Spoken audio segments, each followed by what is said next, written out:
Assalamualaikum warahmatullahi wabarakatuh. Waalaikumsalam. Selamat pagi, salam sejahtera untuk kita semua. Om Swastiastu, Namo Buddhaya, Rahayu.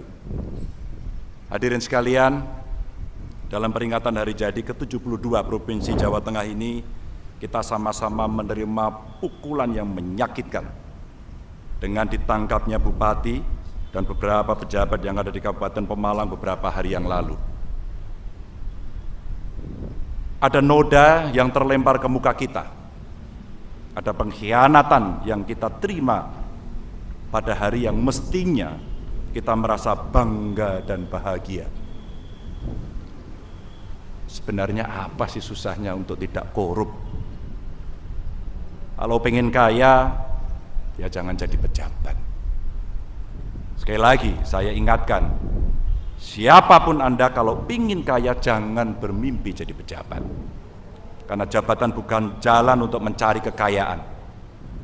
Ini adalah ruang pengabdian. Kalau Anda pejabat, berlakulah sewajarnya. Karena kita dituntut untuk adil sejak dalam pikiran, apalagi dalam perbuatan. Silakan diingat saat kita bersumpah ketika dilantik untuk menerima jabatan ini. Bukan lagi nama anak, bukan lagi nama istri atau orang tua, tapi nama Tuhan yang kita sebut. Demi Allah, saya bersumpah bahwa saya akan memenuhi kewajiban saya sebagai kepala daerah dengan sebaik-baiknya dan seadil-adilnya. Di sana juga disampaikan akan memegang teguh Undang-Undang Dasar 45 dan menjalankan segala undang-undang dan peraturannya dengan seluruh-seluruhnya, serta berbakti pada masyarakat, nusa dan bangsa. Sesuatu yang sangat jelas sekali. Jika Tuhan saja diingkari, apalagi yang mau didustakan? Bapak Ibu, saudaraku sekalian, saya cuma bisa mengingatkan, apapun pekerjaan kita, mari kita jalankan sebaik-baiknya. Jaga kehormatan. Jangan lantas karena punya jabatan membuat kita lupa daratan.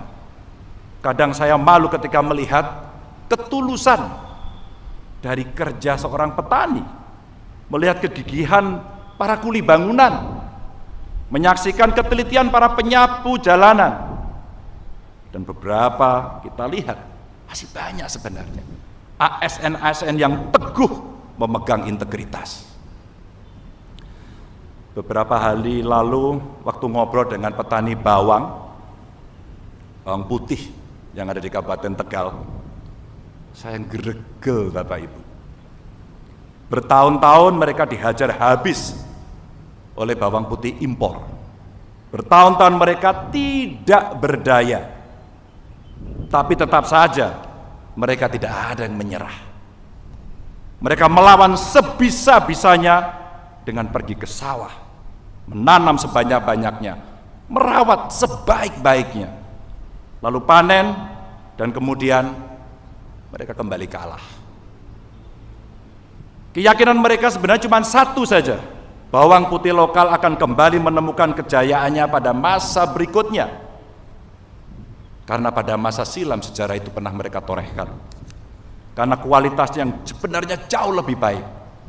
Kalau saudara-saudara kita para petani berani berjuang habis-habisan seperti itu, kita dosa besar Bapak Ibu jika cuma diam saja.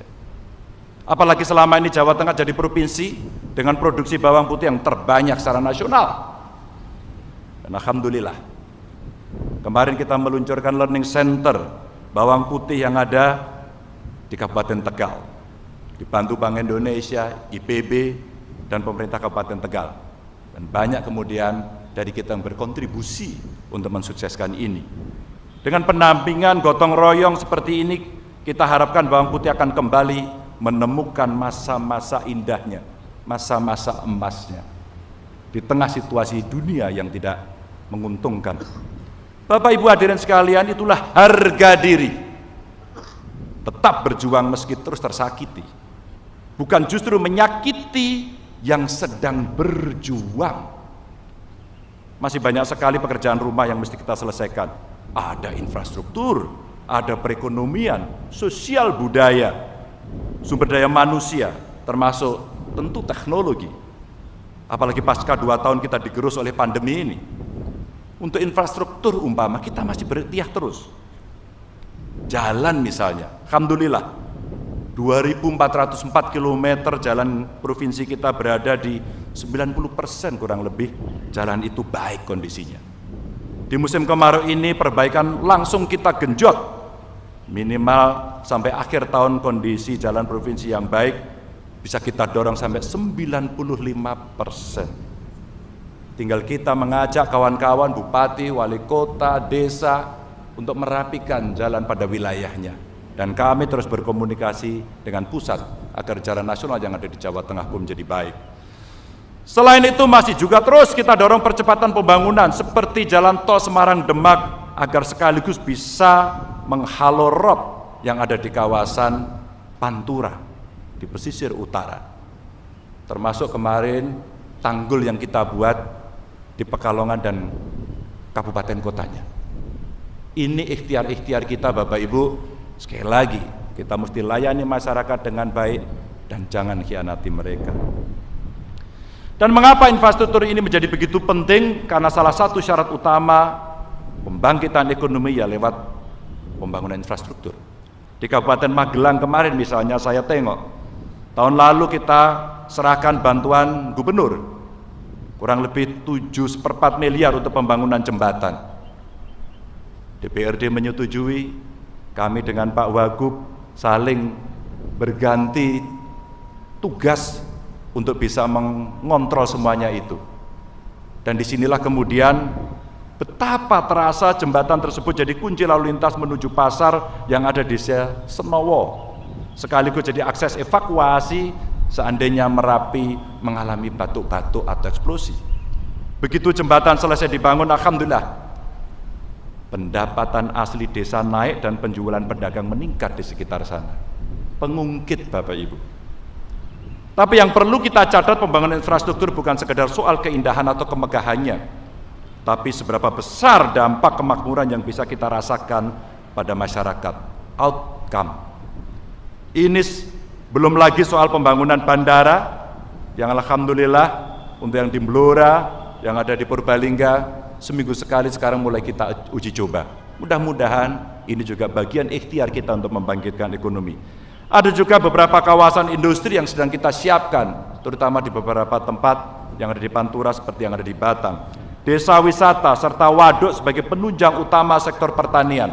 Dan alhamdulillah dengan segala kekuatan yang kita miliki tersebut, setelah kasus COVID-19 berlangsung pelan-pelan mulai menurun, kondisi perekonomian Jawa Tengah terus mengalami peningkatan. Dari 5,12% pertumbuhannya pada kuartal pertama tahun 2022 menjadi 5,66% pada kuartal kedua. Ekspor Jawa Tengah pun meningkat 41,02% dari 780 juta US dollar menjadi 1,1 miliar US dollar. Capaian tersebut juga diimbangi dengan penurunan impor sebesar 18,12% dari 1,33 miliar US dollar menjadi 1,09 miliar US dollar. Inflasi pun juga turun alhamdulillah 0,69% dari 4,97% menjadi 4,28%, di mana banyak negara-negara maju mengalami kondisi tekanan inflasi yang sangat luar biasa. Dan intervensi dari teman-teman baik dari Pemda, kerjasama dengan Forkompimda, dengan BI, dengan OJK, BUMN, BUMD, kita pakai untuk mengintervensi itu Bapak Ibu.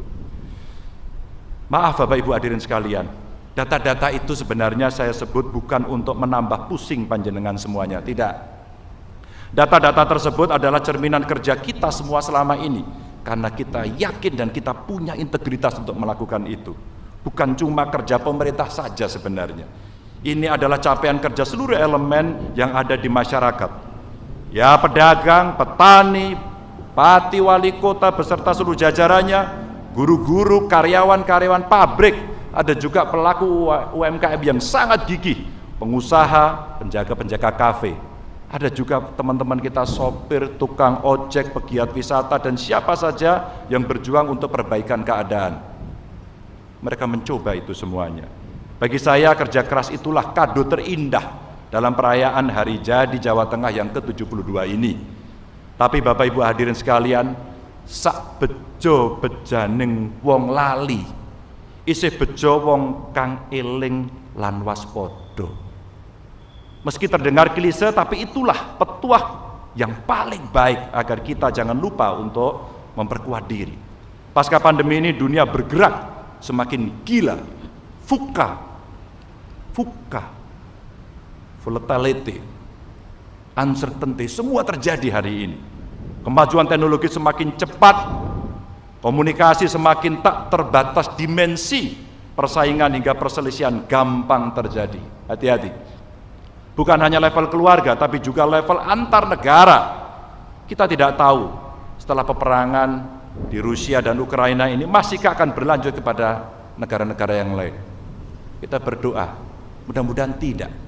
Itulah apresiasi kita ketika Pak Presiden kemarin datang ke area pertempuran, agar berharap negara-negara damai karena kondisi dunia sedang tidak baik. Tapi yang kita tahu saat ini dunia mengalami gejolak yang sangat luar biasa. Harga pangan naik, energi naik, dan ini memicu kenaikan segala macam barang produksi, terutama harga-harga.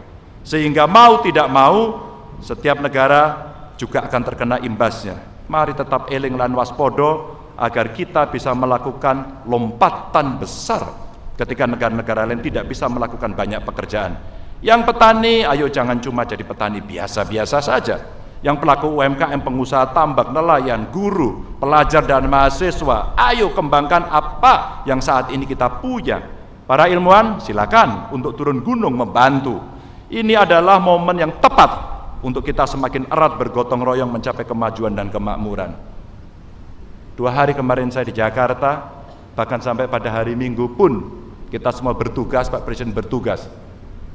Karena lembaga riset beras internasional IRI yang berpusat di Filipina memberikan penghargaan kepada kita sebagai negara yang sangat tangguh, yang sangat kuat dalam ketahanan pangan, dan itu kado terindah yang dimiliki karena kita mampu melakukan itu. Makasih untuk kawan-kawan sudah berkontribusi. Ketika dunia tengah mengalami krisis pangan, kita punya potensi besar untuk menjadi lumbung pangan dunia, bukan cuma beras. Potensi pangan alternatif kita sangat banyak sekali. Kalau kita tidak punya gandum, kita masih punya porang. Kita punya jagung, Bapak Ibu. Kita punya ubi kayu, ubi jalar, singkong, bahkan sagu. Kita yang punya.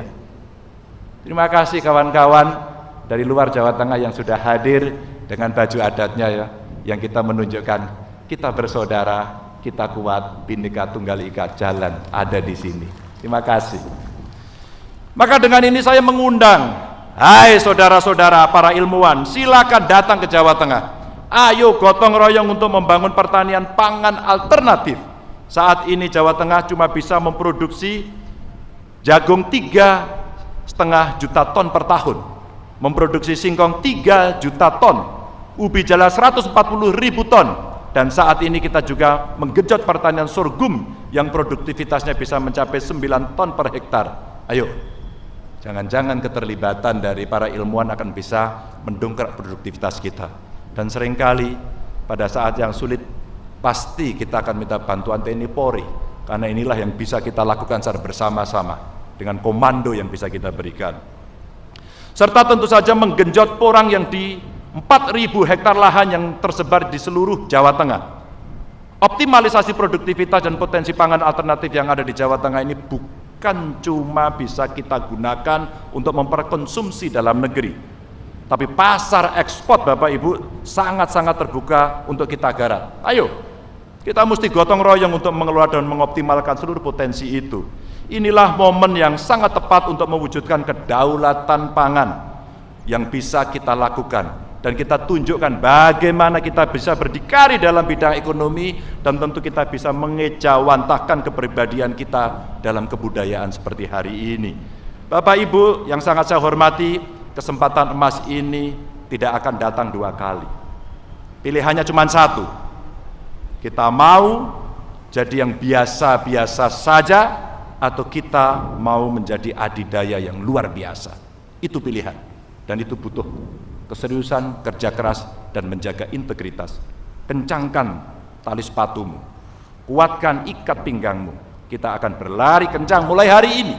Semoga kita senantiasa mendapatkan kekuatan untuk terus berbuat baik. Terima kasih. Salam sehat, salam semangat untuk semuanya. Assalamualaikum warahmatullahi wabarakatuh.